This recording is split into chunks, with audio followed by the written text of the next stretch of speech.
So this is another panel session. Fun facts, I've received a whole lot of feedback about the last session I moderated. Yeah, so it's nice to see the feedback that a lot of people are benefiting from this session.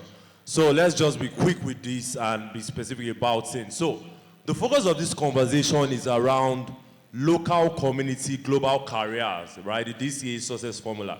I know a lot of people probably might know us from the perspective of, DataFestAfrica, which is just like an arm and an initiative that will push to do things. But there are a lot of things we do underground to help people build their career and also create strong goals generally in the African space. So the first question I'll be asking now is tilted to Nancy, and I feel it's very needed.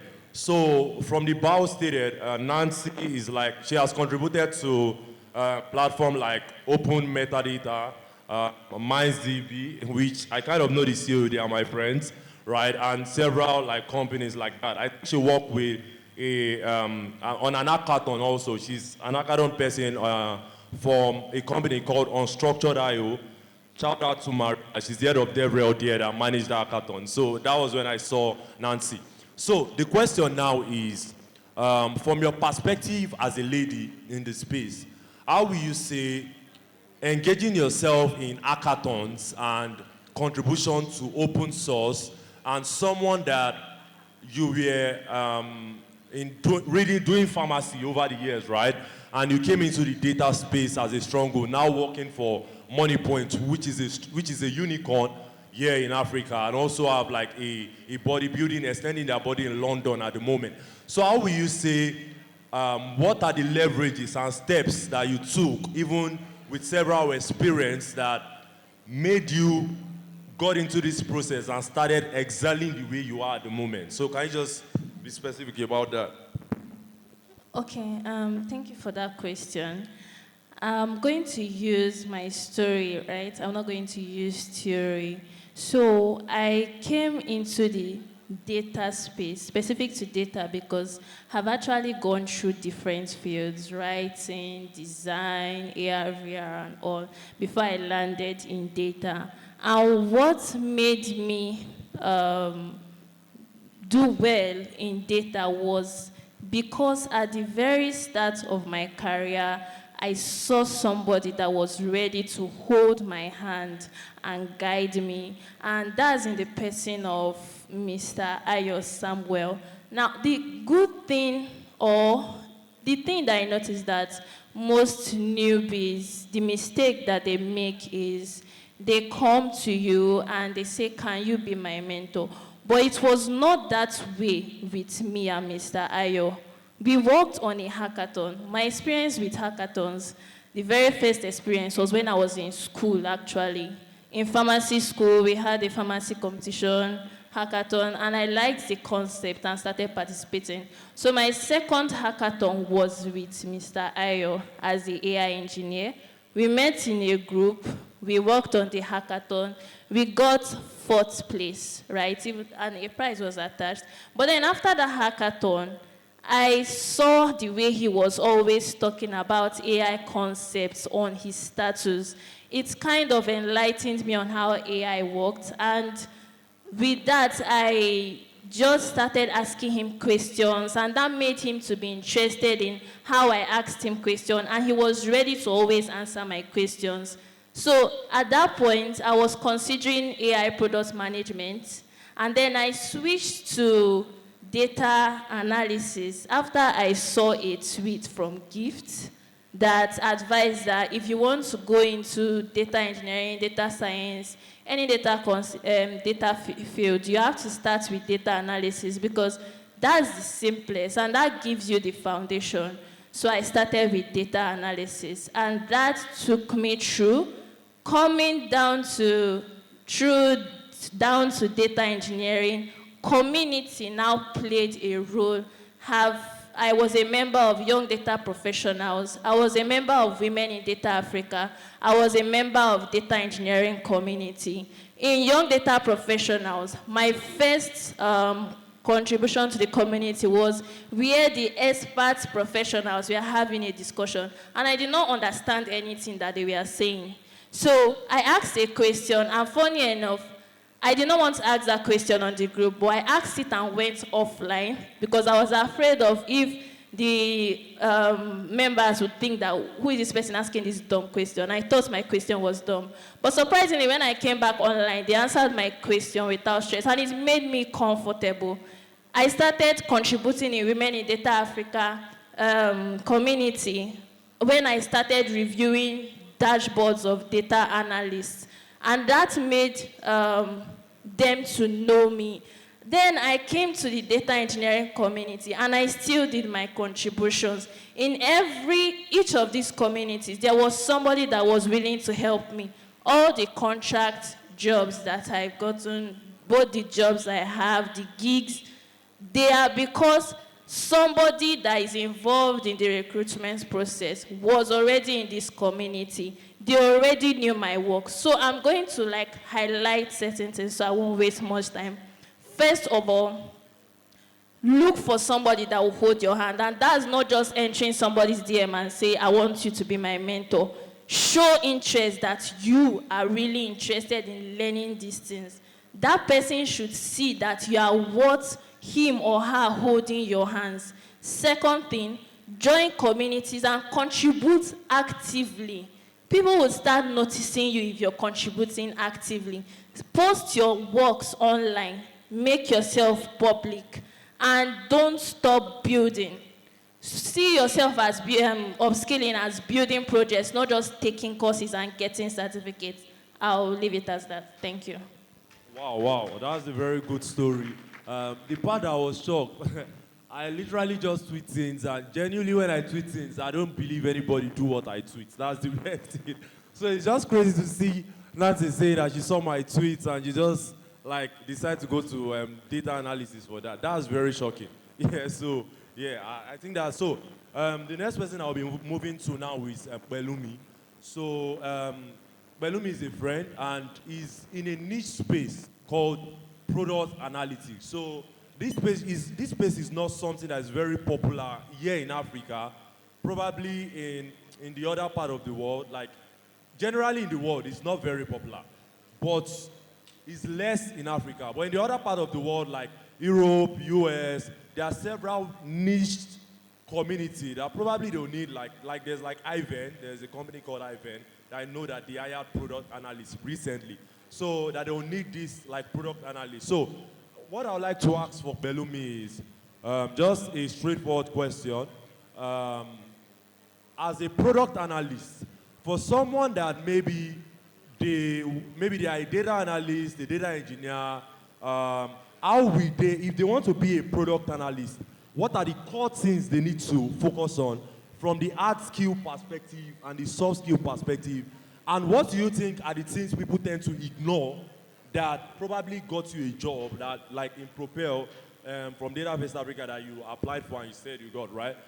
What do you think is that distinct value? Okay, they call it unique value proposition that made you got this opportunity. So probably someone that is here sitting at this stage, maybe in the next 2 or 3 years, they can be like, okay, I listened to a session moderated by Gift and handled by Tina, Belumi, and Nancy, and I was able to see that Belumi talked about something, and this is how I become a product analyst. So can you just answer that? Thank you very much for that question. So I would answer the first question about Make it long. getting into product analytics. So I will answer the first question about getting into product analytics from a data analytics or data engineering background. And I'm going to use my own story as a case study. So I was coming from a background of data analytics and reporting. I'd done a lot of stuff with Power BI, and I was very comfortable with Power BI. So then I saw this job opening, and then it says product analytics, and I didn't know what that was about. I've heard about product design, I've heard about product management, I've heard about data analytics, but I'd never heard anything about product analytics. But at the same time, I'd interacted with people who had done data analytics from a different perspective. So I'd worked with research analysts, I'd worked with business analysts, I'd worked with financial analysts. So I had a little bit of idea that this is not going to be your straightforward data analytics role. There's going to be some learning to do to understand what product analytics is about. So for me, the key thing that stood out getting into product analytics was, it was, in as much as the technical skills were important, there was a lot of, or there is a lot of emphasis on your understanding of the product itself. So I remember getting started on the job, and I was getting introduced to tools like Adobe Analytics. I was getting introduced to things like web tracking and Stepneyborg and all these things that you track websites and all of that. And I didn't have that experience. I didn't have that background. So I had to go and do a lot of development and learning how to work with all these tools, what this is about, and understand how product analytics differs from your regular data analytics. And yeah, so in terms of the hard skills, I think that those are some of the things that I learned, that you have to understand that there's going to be new technologies or new tools that you would have to learn. But I mean, that's always the case for any field that you are branching into. Then for the soft skills, as I said before, you have to come from a perspective of, you want to understand the product. So when I got started at Stepstone, I didn't have a very good understanding of what the product was about, primarily because I was coming from a client that wasn't familiar with that environment. So first of all, I had to understand what it was like for users who were using our product.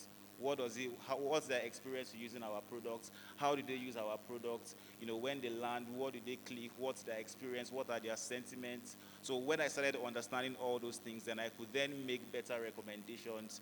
So the soft skills is really the understanding of the product itself. And I think that even sometimes outweigh the technical skills. So if you have a good understanding of the product and you're able to put together, a recommendation to the product team to say, okay, I think that this particular feature that we are rolling out, if we decide to do it this other way, then it's going to lead us to more conversions. That comes from a place of understanding of the product, right? So as a product analyst, you have to have a very deep understanding of the product. You have to be able to make recommendations to your product managers and to your product team about how you think that things can be better implemented.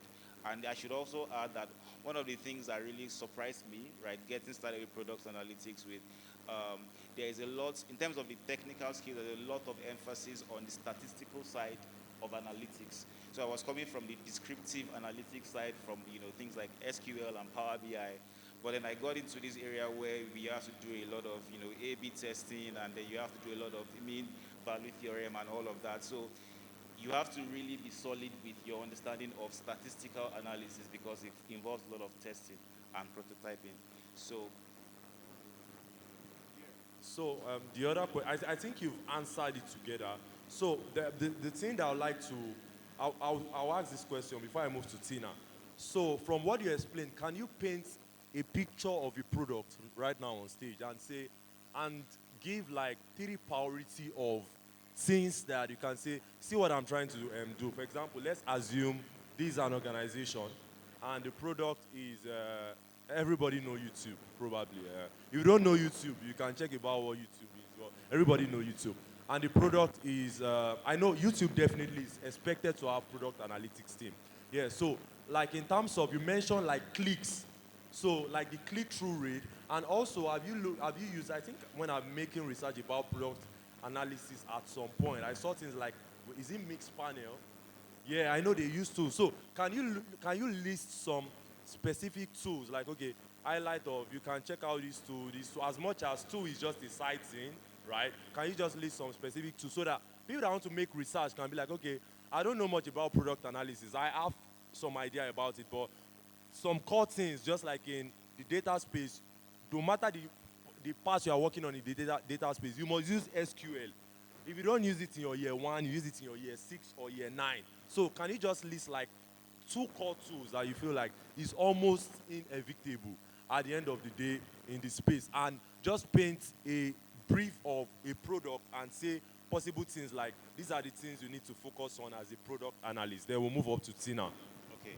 So in terms of the tools, I would say from my own experience, one thing I've always found to be constant, because I did a little bit of product analytics at Credo before I moved to Stepstone, is web tracking, right? So there's always tracking. So if you are launching a new feature on your product, maybe you are launching a campaign or you are launching a feature, there's always that part that is expected from you as an analyst to implement tracking on that feature, right? So first of all, you are going to design those tracking parameters, and that's based on the research that you have done. So if you have a feature to say maybe you are rolling out a campaign to say 50% discount on this particular good that you are selling, you want to maybe track, how many users click a certain button or what's the flow of the user to that button, right? So you design like different variants. But for each of those variants, you want to measure or you want to track the activities, like how long does it take the users to get to the conversion point of that feature that you're rolling out. So at the end of the day, by the time you do all those comparisons, you use tools like, tracking, like we use Adobe Analytics, and then you use Google Analytics from where I worked with before. And then, like you said, you use Mixpanel for dashboarding, and then you use tools like Amplitude as well. So those are some of the tools that you use. Then, like for the unique value proposition, right? I think the most important thing is you always want to make sure that you reduce, at least from a product analyst, we always try to make sure that we reduce the obstacle to getting to the key conversion point. So, for instance, if a conversion point is, click on buy a product, a user who is coming in for the first time will log on to the website. What is their flow, right? What are the pages that they have to visit before they get to that conversion point? So you want to make sure that you reduce all of that. But basically what I'm saying is, as a product analyst, you're always looking for how to make the experience of your end users as smooth and as effortless as possible. Okay, that's a good question. That's a good answer. Perfect. Like, he gave me a picture of, if you are familiar with the general developer space, what a UX designer did, user experience, in terms of their aim is to ensure retention on that particular page. Like, maybe if you are going to Twitter, for example, their expectation is to keep you on Twitter. So the more they keep you on Twitter, that's when they'll get a lot of revenue, and this can help the company on like the neutral circle generally. So thank you, yeah. So for Tina, where I would like Tina to address her perspective, definitely a lot of people know Tina from the building in public perspective, where how building in public can transform and can change your life. That's one. But where I would like Tina to address perspective is, she's the DCA like community manager now, like for some time now. Yeah, I would like her to share how some of the things that she has noted that even as a community manager in the space, what do you think is more important to bring people together and ensure consistency, and also like ensure, I would say, ensure constant communication and interest of people, similar interest of people on the community you are building? So from the perspective of, there will be a lot of people here that they want to build their own community. They are looking at it, that they've come to DCA and it has inspired them. Just like over the years, DCA has inspired several communities over the years that have supported personally from my end. So how can they note some of these things? So I'd like you to like just address that question so we close here. Thank you, Gift, for that question. And good evening, everybody. A very long event, I can imagine. This is a very interesting question, because one of the biggest challenges of managing a community is actually engagement. Engagement is like the biggest part, because most times when people join communities, there's actually something at the back of their mind that they are looking to actually get from the community. And not everybody is very outspoken or knows how to network. I'm sure there are people here that probably throughout the day, you've probably not spoken to anybody, right? And you enter these groups or these communities and you cannot even say anything. Just like what Nancy said, when she joined the community, that's the YDP, and she saw experts speaking. I'm sure she was really scared and skeptical about involving themselves in that conversation, involving herself in that conversation, but she actually did. What I would say is the biggest challenge, aside from engagement, another very big challenge is having to give people value that they are looking for. So I would use a specific story, first of all. when I started out as a community manager for Data Community Africa, a very amazing community. And if you are not a part of that community, I'm sure they'll put a link to a QR code. You can scan to join our WhatsApp channel, and we can let you know how you can be a part of the community. One of the ways I joined that community or became a community manager was by contributing, right? David added me to a group. David Abu added me to a group that you have experience with data camp, and there's some people having challenges. We gave out scholarships to these people, and we don't know how to manage this. And I went in there and sort of tried to help people, mentor people, answer their questions, organize sessions for them. And I can say some of the first sets of that scholarship, they are doing amazingly well. People like Toby, who is currently managing the community alongside myself.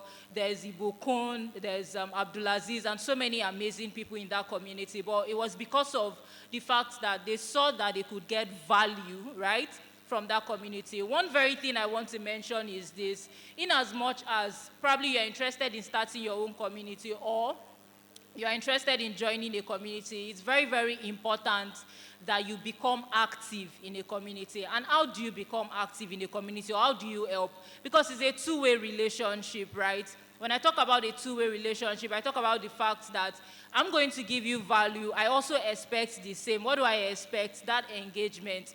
It doesn't have to, people always think it's that you have to do something really big, but it can go as far as just, maybe even dropping a reaction for somebody that posted something about their project, or, admiring that. But some persons will admire from far, but they won't even leave a comment or say anything. By the time you do that 1-2 times, people in the community start noticing you. And there's a lot of opportunities and benefits you can get from it. And I'll tell you for a fact that every opportunity I've gotten since I started in the data space. I didn't start out wanting to be a community manager, but I've built an amazing career around community management. I'm currently the technical community manager for Jada Squad. It's actually a data and AI consulting company, by the way. And it's just because of the work I was doing in community. And they came to DataFest last year, walked up to me, and they were interested in me. And that's how I landed that role. I did my interview on the spot, and that was just it. Maybe 2 follow-up conversations, but it was because of the work that I'd already put into community. So I'm going to wrap up by saying, if you're trying to join a community, I want you to think of what exactly you want to get from that community. And by thinking of what you want to get from that community, also think about what you want to give to that community. Contributing in communities is very, very important. And it's a collective work, right? In as much as there's DataFestAfrica, I'm so glad there are a lot of communities that are springing up now. We had Tableau user group here today, DBT community, data engineering community, and all of these communities are doing amazing stuff. And there's still room for more. You can see a problem in your own community or in your own area to say, okay, this is actually undertapped, and there's no help here. How do I actually provide help to this particular community? Last year, people came here. Kelly talked about how to start a community in your own environment. And I saw people create Abuja Power BI user group and so many other Power BI communities. So see this as a wake-up call to say that you have anybody can contribute, right? It's not just a one-person's job. So if you are joining any community or you want to create your community, see it as a two-way work. You need to engage in as much as you're getting value from that community. I hope I've been able to answer your question. You've answered a whole lot of questions. Yeah, let's give a clap, please. Let's clap for that. So to wrap it up from my end, from what Tina has shared, because the fun fact about this thing is, from product analytics to Nancy's side to Tina's community management, like the last session on open source here, I actually have personal experience on each of them. That's the fun fact. So to finish that, I'll say something. The job I got for Iterative as the first black person to work for their company was actually as a result of, I had no idea in terms of, I just probably love the product and several things like that. I just do my thing, like I'll say. I don't really put my, I just be like, oh, this product, I'll probably just write about them. I probably just want to create a change from that perspective. And that was how. The first thing I got, like a consulting, they reached out to me to like just make a post on Twitter as at the time. for, that was $550, yeah, which I did, right? That was in 2022 January. So I did probably some few things with them, and from there, the iterative community manager reached out to me that, oh, you like to work with us, and just state your price. That's how crazy it is. Yeah, so they just tell me state your price. And at that point, fine, I've worked for a company as a data scientist. I was being paid like a very good amount per hour in dollar called CBB Analytics. Shout out to Nick. Yeah, shout out to Nick. Yeah, so in fact, I stated that amount and went off. In my head, I was like, I don't go through and where I know supposed to run. And I came online and these people approved it on time, and I was shocked that I should have asked for more. So I'm just telling you that when you give a value in terms of engage with people, there's one thing I tell people, if you want to start a community here in Africa, whether on LinkedIn or Twitter, tag me. There's some days ago, there's a guy that is an analytics engineer at Copper. Yeah, there's a M Copper precisely.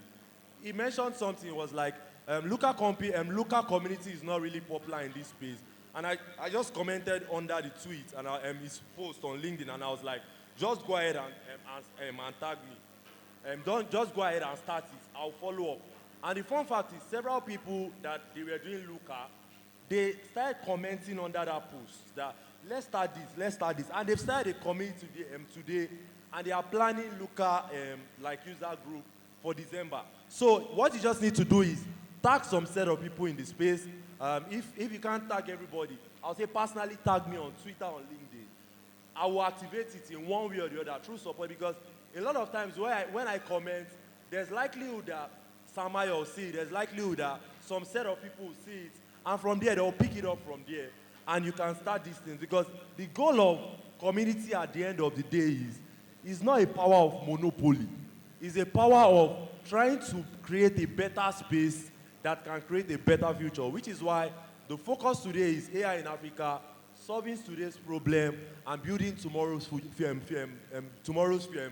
future now? Yeah, tomorrow generally. So, because the average age in Africa, I keep saying it, is 19.2.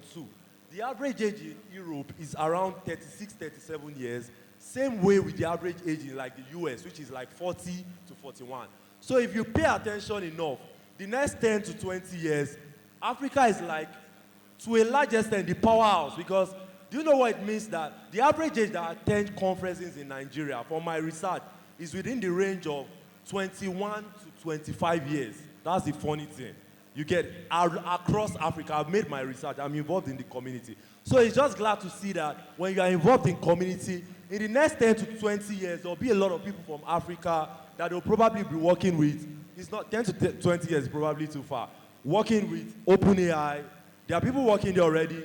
Anthropic, Hugging Face, and so on, because we are the future and we have that underrepresented capacity and age to create a better tomorrow. So, DataFestAfrica, you say 2025. DataFestAfrica. DataFestAfrica. DataFest.